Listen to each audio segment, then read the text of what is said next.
All right, it's time to get started. Hello, everyone, and welcome to our webinar on how to reach a digitally exhausted audience. I'm Prashant Kaw. I'm the head of growth at OneScreen.ai, and I'm here with Tim Rowe, our chief strategist, who's also the host of the Out of Home Insider podcast. Say hello, Tim. Hello, Tim. Hey, Prashant. What's up? I'm excited to be here. This is going to be a lot of fun.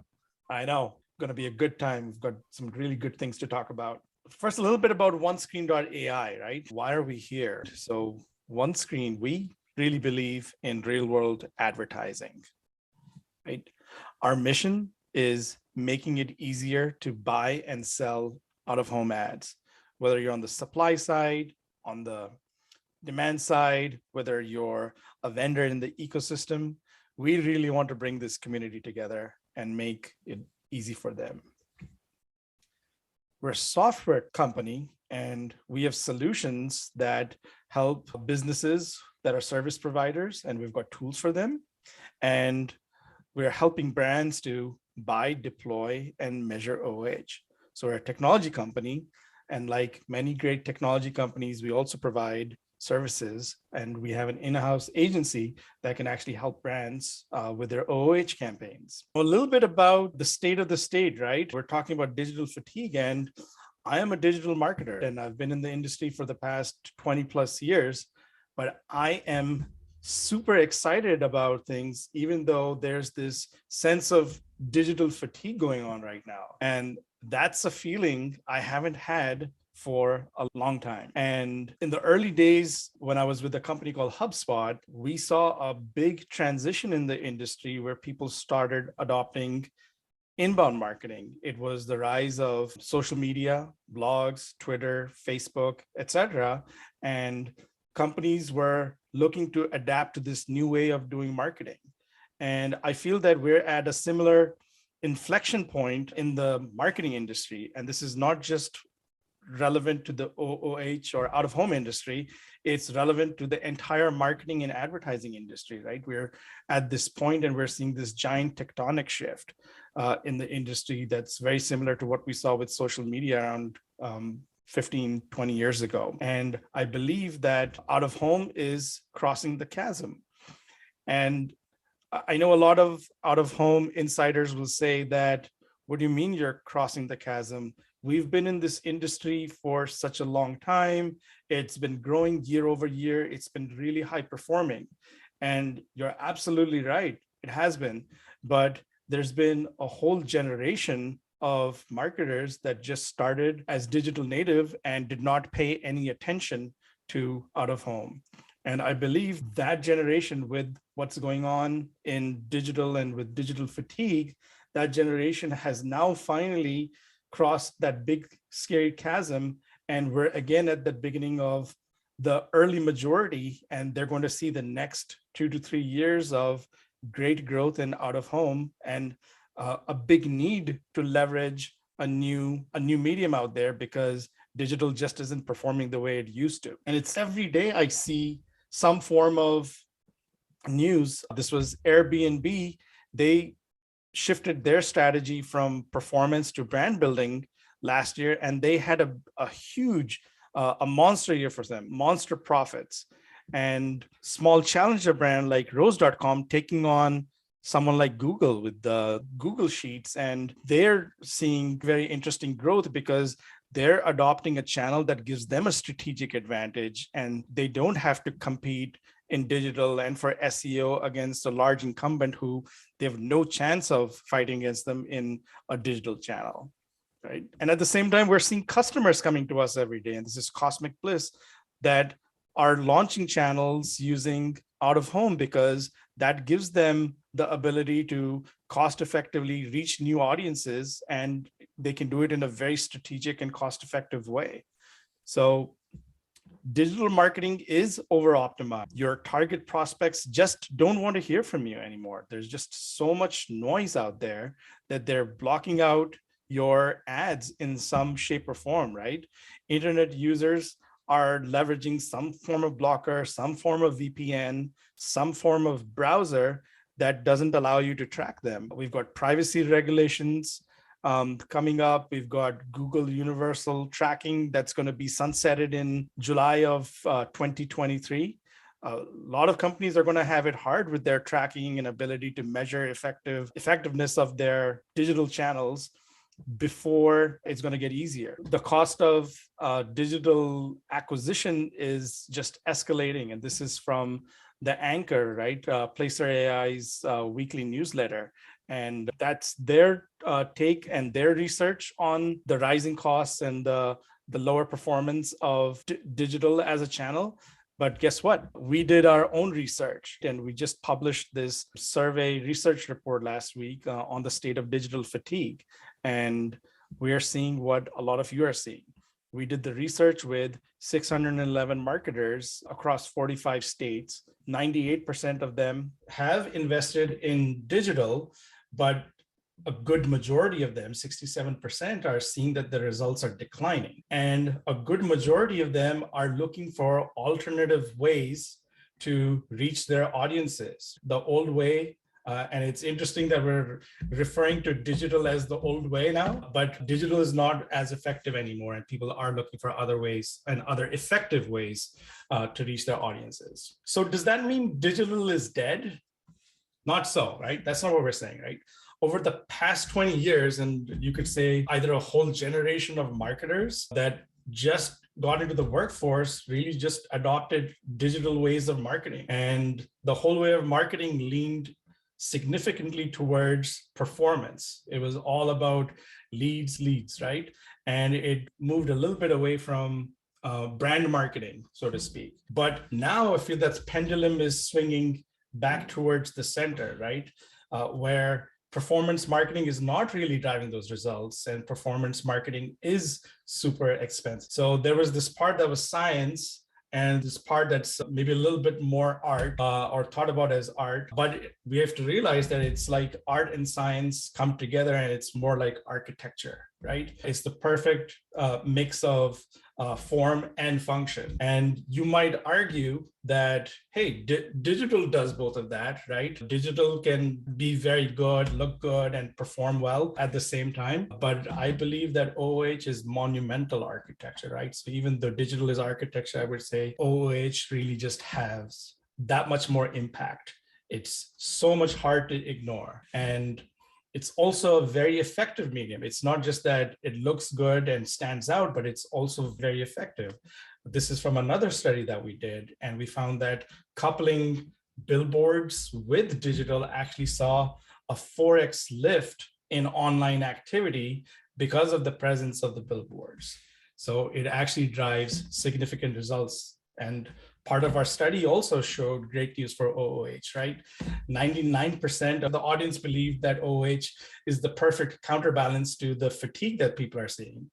And 92% of those marketers that we polled are planning to spend more in 2022. So there's this awesome news for OOH in the industry. For those who have been in the industry, that's great news for you. For those who have not been in the industry and are looking for that new channel, this is a really viable option for you, right?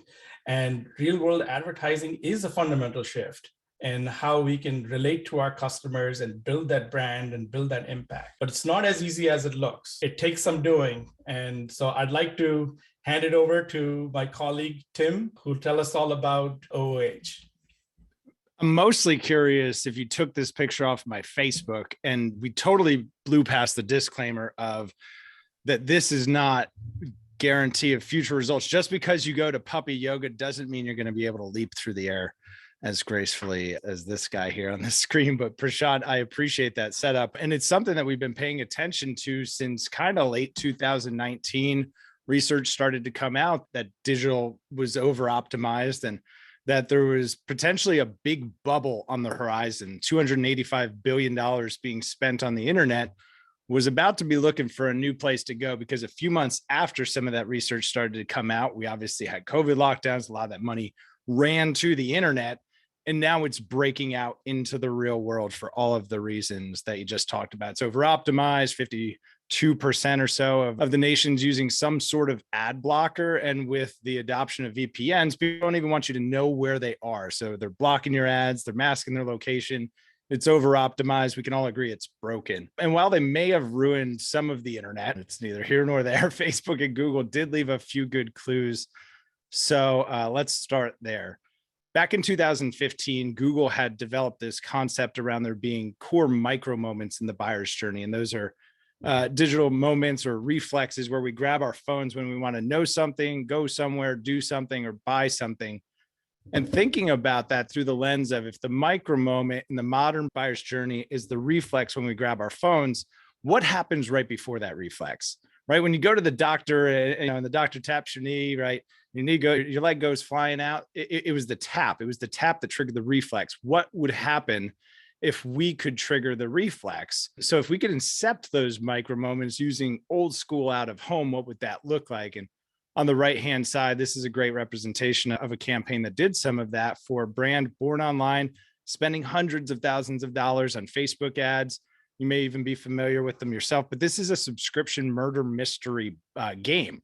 Each month, you get new clues in the mail, and you're trying to solve this mystery with an online community. And Hunt a Killer was looking for a market where they didn't have a strong brand presence, but could tap into murder mystery audience, true crime audience, ultimately chose Texas. And then it was a no-brainer for there. How do we turn Austin, Texas into the game itself? So that's what it looks like when you start to understand that micro moments are a digital reflex and that out of home gives you the ability to be the trigger. But to do that, 4 pillars. You need to find your target audience in the real world. You need to identify where those micro moments are most likely to occur, and then be able to align your brand, your budget, and goal with how that audience moves in the real world. And most importantly is to create a feedback loop that you can use to optimize results. So how some of that data works is through a technology that's able to analyze all of the device ID inside of a business or a point of interest. It could be a park, it could be a stretch of road in this case. And what it looks at is all of the device IDs in that location or in that proximity. What do they do? Where do they go? How do they get there? Where do they spend time? That implies where do they spend money? Where is that behavior best demonstrated in the real world? These tools are available to media companies, to brands today to understand how that audience moves in the real world. And what's important about this data is it's completely brand safe. I've heard a lot about iOS 14.5 updates and obviously Google going cookieless. And as walled gardens become more prevalent, having access to data that allows you to apply these things in the real world is going to be really important. With that data, again, not subjected to any of the privacy restrictions like 14.5. What it's used for is actually commercial real estate and urban planning. So it's truly representative of the entire universe of an audience that goes to a place or spends time and money at a point of interest. So it's important not only as a media owner that what's in the data you're using to advise advertisers, but for advertisers to know what's in that data too. That's a shared responsibility, especially as we go into the years ahead. So understanding how all of that data comes together and is applied upfront in the planning process is really important, because at the back end of that, you're going to be interpreting data and outcomes and making new hypotheses from that. So understanding the data up front is really important. To understand how important or how valuable really that real world behavior can be as an ad targeting methodology is understanding how ad targeting on social media works. So targeting online is based off of 2 different data tables. One is called probabilistic. The other is called deterministic. If you've read the captions at this point, you're probably figuring it out for yourself, but probabilistic is just based on things I think I know about someone who's using a device. They went to the Weather Channel. I saw them on ESPN.com.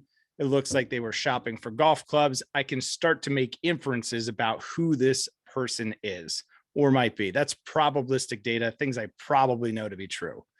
On the other hand, deterministic data means I'm logged into my Gmail account. I'm watching a video on YouTube. It had to be someone in my household. It's very likely me or my son. If it's kid content, they're shooting Nerf guns, it's probably him. And that's how targeting on social media and online works. So if you think about that and you combine that with the fact that people are using ad blockers, that they are masking their location, that it's just over optimized to begin with, it doesn't leave a lot of really good options. So if you could be deterministically targeted in the real world for a similar CPM, and in most cases much lower, and have directional feedback to optimize with, which would you choose? I get it, it's a loaded question. I think that doing something in the real world would be pretty cool, but to be able to do that, you're going to have to be able to measure it. If you're on the buy side of this conversation, you're wondering which market should I choose or what should I consider buying? If you're on the supply side of this conversation, which market should I recommend? What should I sell? Am I in the right conversation? The easiest answer that we've found is actually Google Trends. And there's a lot of free tools out there available. That Hunt a Killer campaign that you saw was based on research done using Google Trends. We identified the market with a strong interest in murder mystery and true crime, but without an affinity for the brand itself, Hunt a Killer. There's obviously way more sophisticated tools out there than Google Trends, but you could be on Google Trends right now. Hopefully you're still paying attention to this, but you could be using Google Trends today, and they're a pretty good litmus of what the heck is going on the internet. So once you've picked a market, that's great. You've got to start to get a little bit more refined from there. So we looked at points of interest that matched the audience behavior, like spending money on going to escape rooms, which on the left-hand side is a map of all the escape rooms in Austin. On the right is a map of their transit system. You can see here that like Austin's a pretty solid transit market if we look at the proximity of some of those escape rooms. So it made sense to wrap buses. They're like rolling billboards on two sides. We painted 75 stencils of bodies on the street. A little bit dramatic, but plays well off the buses. Right now, we're creating some contextual relevance there. Imagine that bus pulling up and there's a body on the ground. And then one sheet posters around the market creating that who killed. We're looking for PSA type of effect. So once you understand what the market is, who the audience is, how they move, you can make some really good choices about how to spend money, which is the easy part and certainly the fun part. But being able to measure it is going to be how you're able to keep doing all that stuff. Or on the sell side, being able to prove the value you deliver to your clients is going to be important to retaining them as an advertiser. Google Analytics turns out pretty good for that too. So we'll show you here in a second. But we pull, in some cases, right from Google Analytics, looking simply at the audience, geolocation data. You'll have access, I think, to this deck, so you could even try it out on your own Google Analytics. And once we do that, we drill down to the state, pull a bunch of that stuff out, and start to create relative analyses. So what we're looking at is the whole state overall. This data isn't from this campaign, but it's a good example of what you can start to tell as a story. We looked at an entire state, then we looked at just the area that had billboards. And if you look specifically here, the transactions growth column, 91.7 versus 95.61. It's a four point spread there. But on a relative basis, what does that become? It's a 4.5% lift. We can see the impact certainly there from a revenue standpoint. And if we compare that to areas where there weren't any billboards within that state, certainly there was something going on in the area where there were billboards that wasn't happening where there weren't billboards. We can see that the transaction growth was not even in line with the state in the areas where there weren't billboards. We can see that the transaction revenue growth was not in line with the state. The rest of the state where there weren't billboards underperformed the area where there were. Some interesting learnings from that, though. If we look at a conversion rate for every 100 visitors that come to your site, how many of them buy something or how many of them take the action you care about? The conversion rate actually went down in the billboard areas. So let's recap. Number of transactions went up. We made more money, but the conversions went down. What does that mean? That's actually a really positive outcome that's pretty hard to unlock. And Prashant, I know you felt this pain as a digital marketer, is putting new users on your site in a time where it is so hard, where everything is so siloed. To put new users on your site for such an effective cost per thousand impressions, we really drilled down on this at the cost of putting new qualified users on the site and the ability to retarget them after the fact with down funnel tactics you've known to be effective. That's just a growth lever that I've never seen as a digital marketer and really excites me about out of home.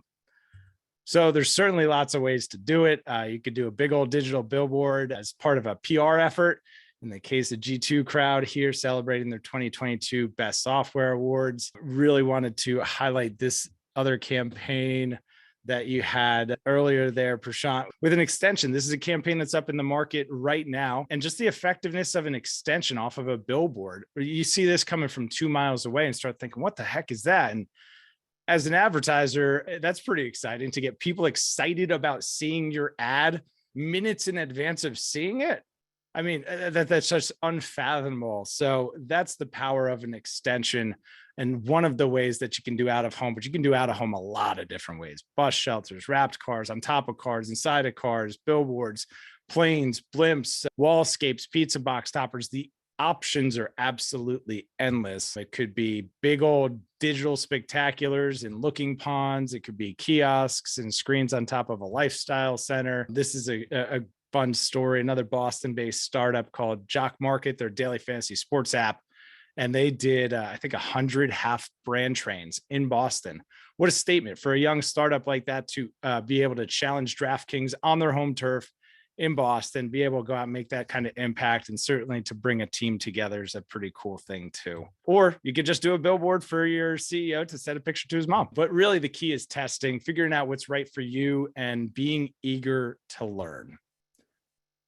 I think that's my part. I think I got through it. I didn't fumble. I didn't miss any slides. Take us home, Prashant. Man, you nailed it, Tim. Here's where we are. Digital fatigue is real. Brands are struggling. 2023 is going to see more brands struggling with some of the changes to Google's universal tracking. It's just going to get harder. And we believe, and Tim and I are just two great marketing geeks, we're enjoying this shift in the industry, but at the same time, we're seeing that real world OOH advertising really works. It has an impact, it's measurable, and it drives results. And there is an opportunity, right? Because we're at the beginning from after having crossed this chasm, we're at the beginning to ride this wave. So forward-looking brands who jump into OOH early, it's going to take some doing to learn how to do it, to optimize it, which strategies work for your brand. So if you jump into that early, you'll be in really good shape to have another tool in your kit, another channel that you can leverage to drive results. So if I could just, can I add an emphasis? I just want to add an exclamation point to that, because I don't think it can be overstated enough where we are in the timeline of advertising, that this really is an inflection point in marketing and advertising. Is, to me, the outsider, it looks like a lot like 2008, 2009. And when you see what happened in 2008, 2009, there's a really big purchase. Google bought DoubleClick. And what happened was that advertisers were able to more confidently spend on the internet because there was a feedback loop. That element of the feedback loop being introduced accelerated online ad spend by 435% over the next decade. That's how it's become a $285 billion bubble. We're at the same point in time, but for out of home. Absolutely. I think we're ready for some questions now, everyone. All right, looks like there's a few in the Q&A. Let me just pull them up. All right. Are you seeing better results from companies that are taking a blended approach? So some digital and some OH, or do you advise a single channel at a time? For example, all OH. I think, Tim, you're the perfect person to answer this question. So should you take a hybrid approach and mix channels, or should you just go with a pure OOH approach? I had a great finance professor who would answer everything with, it all depends. The answer is you could go all in on out of home. And there's certainly brands who have and have had great success from it. The brands we find to be most successful are already at scale or scaling with digital advertising and experiencing some of the fatigue that you talked about. Prashant, they've already crossed the chasm. They understand what it takes to scale. Those are the brands we're finding having the most success from a testing out of home standpoint, because it's ingrained in their culture as an organization. It's in their marketing mentality. It's in their makeup. But from an effectiveness standpoint, it holds true. It's a 1 + 1 = 3 effect. Those Google Analytics results that we shared earlier, why the Google Analytics data was so impactful was because, one, it was the client's data. It wasn't our data. It wasn't our pixel or our dashboard or any of that. It was their data. Hey, this is your data. I'll share what I see. Tell me what. And the feedback was We saw better performance from our SMS campaigns in that market. We saw our email open rates go up in that market. Everything else that they were doing also worked better in that market. So if it were me, I would have some scale behind some digital stuff and then look to diversify that with out of home under the pretense that allocation is the new optimization. Awesome. Thanks, Tim. All right, we have another question here, which is, are you finding that out of home is more of a brand awareness vanity play, or can it really translate to qualified leads and conversions? Do you want to take that, Tim? Sure. It can be both. It can be all those things. Historically, out of home has been more of a brand awareness or vanity play. I'm certainly on the record of criticizing the spending of money on out of home as such, kind of being, to me as a performance marketer, it seemed silly. Like, why would you spend money on a billboard? There's things that you can get reports for. That doesn't make much sense. But now, having seen the impact myself, I would certainly lend or lead more towards it being a really strong driver of new user growth, being in some cases, conversion rate optimizer. We've certainly seen conversion rates go up in some cases from that traffic. But if it were me looking at out of home, it's really good for brand awareness and vanity. But in terms of being a traffic driving channel that you can profitably scale, it's one of, if not the most undervalued opportunity in the mix today. Yeah, I'll just add to that, Tim. So I think it's, again, depending on what your business is and what you're trying to achieve, right, with OOH and how you go about it. But we just had a customer of ours, a Reprise, that did a huge takeover, multi-city takeover, including Times Square. And the objective was to come out as a challenger brand. But during that time frame, they saw a 2,000% increase in website sessions, but they also saw a 4x increase in demo requests of their solution. Slightly enterprise sale. Don't know how that's translated into revenue just yet, but if you had to look at the early indicators of something like that, it definitely increased their brand awareness, but it also drove what would be early indicators of bottom of the funnel results for that business. So my take on that is that it can actually do both. It can be great for brand awareness, and it can also drive real world sort of bottom line results for your business. Shai, if I could just add to that, because I think there's important context to that, was that what Reprise did so masterfully was they timed the campaign kickoff with their Series B announcement. So really, it was just an old school PR plus outdoor play. And when it comes to just being down and dirty and getting things done, I don't know that there's two better ways to do it than with PR and out of home. So yeah, that campaign drove crazy results. All right, we have another question here that seems to be a little specific. Sri is saying that we have 250 retail stores in urban centers across the country. Currently, we buy many billboards. Wondering about the sell side, if we can leverage our retail fronts to sell the ads. Okay, that's interesting. They have retail stores and they buy billboards, but they want to be able to resell that inventory. Yeah, I like this one a lot. And Sri, we should definitely talk offline, and we can run your existing plan through our campaign grader and just give you some scores and some of that, and maybe some additional insights and data you'd appreciate. But in terms of leveraging the storefronts, gosh, that space seems so valuable to every brand that you've got on the shelves or on the floor of the locations. I would personally start there. You've probably got folks who would line up to buy that space. But in terms of how do you get started, I would probably connect you with, and I think Vinny might have been in the chat there, but Vinny or somebody like that, Vinny's at Camel City. I would just be looking to get partnered up with a print company, and I would start shopping the opportunity to the brands that you've got already in the store, because I would personally raise my hand for that if that was an opportunity. I'm not sure if that answers your question. If you'd like to take it offline, I'd love to explore that a little bit more with you. But hopefully that helps. Here's one question that's actually in the chat that's actually very interesting. And again, Tim, I think you're probably a little closer to this because it relates to geofencing and sort of audience-based selling, right? So the question is, can you find an audience that's for a certain age group, 21 plus years old? They're not looking for it to be 100% accurate, but is there a way to find that audience and target them specifically via OOH? Todd Rose, great initials, by the way. Really appreciate the question from another TR. It sounds like you may be in the cannabis category. If so, if you want to just throw it in the chat there, yes or no, you don't have to, but yes is the answer. In fact, the cannabis brands that we work with, that's obviously important to keep them brand safe and compliant. So yes, you can certainly do that. For anyone and that would be considered an on target percentage, in case anyone's wondering. Of every 100 people we're targeting, how many of them are on target for a certain thing? That's what that would be. That's your yeah.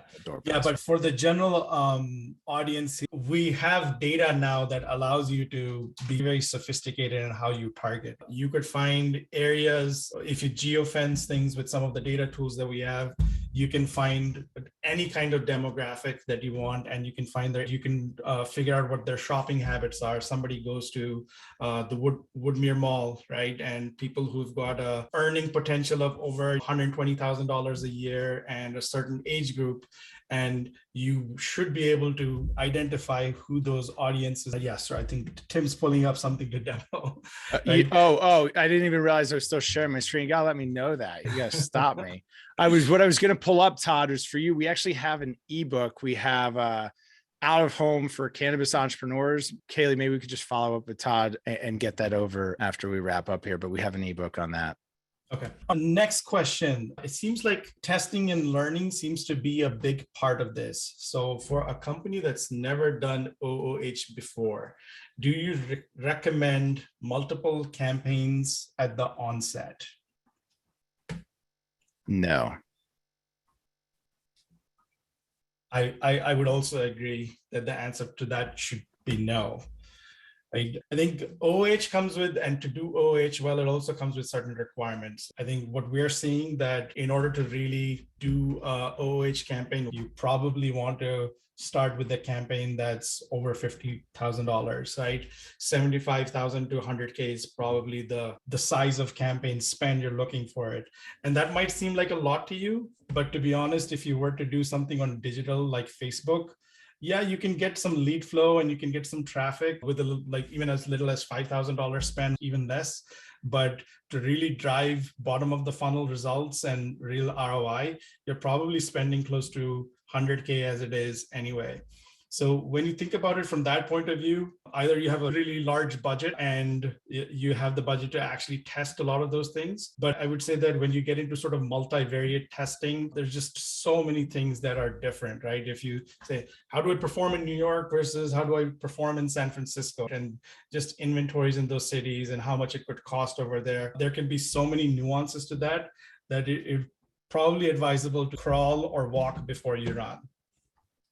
And as I'm rereading the question, I don't know if this will help add any context or color to that. You can run multiple tactics inside of a single campaign. I don't know if there was a differentiation, perhaps in the question of, if I had billboards and bus shelters, would they be considered different campaigns? When you look at a campaign, really out of home is like a full funnel. It's a full funnel channel in that we can use large formats like billboards and buses and the big things to create really a dominating kind of instant overnight trust and authority factor. And then when you think about things that are more street level, one to few, one to one, maybe even something in a ride share or a TV in a gym, something a little bit more personal like that, as more mid funnel, down funnel type of tactics. So I don't know if the question was running like a campaign in New York and a campaign in Chicago, or could we do a few different things? We recommend a full funnel approach when using out of home, as long as it makes sense for the brand budget and goal. Yeah. So there's a bunch more questions in here. We'll take maybe two more and then we'll wrap it up so that people can get back to their busy days. Here's one from Nico, where he's saying he doesn't have previous experience with OOH. So what's the best way for him to calculate costs for different campaigns, being that there are so many different options and such a variety? on how to advertise. So what's the recommendation here for Nico? Wait a few months and then come back to the OneScreen directory and we'll have all of it there for you. In the meantime, that's really why we're trying to solve the problem that we're trying to solve, is because that is hard to figure out. Not to shill or hard sell, I'd say probably having a conversation with somebody that's done it before, just to get a feel for what it is. Maybe somebody else who's a marketer who's done a campaign, just to get a feel for what it costs. Or certainly talking to somebody on our team, we can get you oriented on what costs what and where would you be best suited. But that would be my advice. Just talk to somebody who's done it. Maybe find a few folks who have. Then here's an interesting one, and I know we've talked about this quite a bit, Tim. What about using memorable domain names or a vanity domain to track your OOH response? I think we got an article coming out on this exact thing. If it is a custom URL in the sense of www.buythisthing.com/ can you see this billboard as you're driving past at 80 miles an hour because this is going to prove to my CFO that the billboard worked? Don't do that. Please don't do that. Please don't do that. You'd be better off not putting anything on the billboard. When you look at like a large national advertiser, Geico, for example, they don't need to put their website on the billboard because they know you're going to find them. So it's really your level of comfort. Do I trust the medium enough to drive the traffic? Are my digital elements buttoned up? Is my SEO game tight? Are competitors bidding against my name? What is that digital experience going to be if someone types my name into Google? That's very likely what they're going to do. The alternative to that could be that you use a vanity URL. And I think that this is your question. Using a vanity URL of www.buythesethings.com and it reroutes to buythisthing.com, and being able to track response that way, I think could make a lot of sense. But I would certainly not encourage any sort of / this is proof the billboard works. Thank you, Tim. All right, I think we have time for one last questions, and this is related to QR codes. So what are your thoughts on QR codes for OOH placements? And have you seen the use of this increase the engagement or performance of OOH? Yeah, gosh. We probably have to just do a whole webinar on QR and out of home, I think. Absolutely. Is the thing you're advertising worthy of being scanned is the real question. Seen a lot of really effective campaigns using QR codes around crypto. Saw a campaign just the other day, I think it was for Coinbase. It was just a QR code and it said free BTC. And if you have any interest in crypto, you know what that is. It's Bitcoin and a big QR code. Great way to get QR code engagement. If it's a little bit more specific and more brand related, or perhaps a special promotion related, I think that it's good to test. Like, just testing as a marketer is a good practice. Test with maybe tempered expectations about what that's going to look like. But I think the learnings from QR codes are really valuable because they can be great leading indicators of an audience. There's a lot of information that you can get from some of those QR code analytics. It would have to be someplace big. It would have to be someplace where people weren't driving. I realize that there's cars probably around this, but there's pedestrian traffic where it's safe. It's brand safe for you to have a QR code. And then really just think about the offer. The size of the QR code is probably the number one thing I see brands get wrong. If you're going to do a QR code, make that sucker big and scannable. Don't make it really, really tiny and then stick it in the corner. And then somebody like walks up with their phone and scans it. Make it big, make it obvious. That's the call to action. That would be my advice. Yep. And consider the placement. Sure thing. Hey, Tim, Nico wants to chat with someone. I know we had one slide at the end with our contact information. If you could just put that up real quick. Yeah. And maybe Nico forgot can that I was that still down. the driver. You know what? I think I lost. Oh, there's the deck. There it is. I swear. It's when my mom's like, Tim, I'm having trouble with my iPhone. I'm like, just because I work at a technology company doesn't mean I know how to use it all the time. Here that is. Certainly get in touch with Prashant or I. I've got our emails there. Follow Prashant on Twitter. It's blowing up the Twitter. at Prashant Kaw there. And if you want to check out, I've got a podcast about out of home and talk about this stuff pretty often at theohinsider.com. And you can select whatever your preferred listening platform is. Awesome. Hey, thanks everyone for joining us today. I had a really good time, really excited marketer here, seeing the shift, and hope you left with some great takeaways. We'll see you all in a future webinar or podcast or on our blog or something. Take care. Thanks, everybody.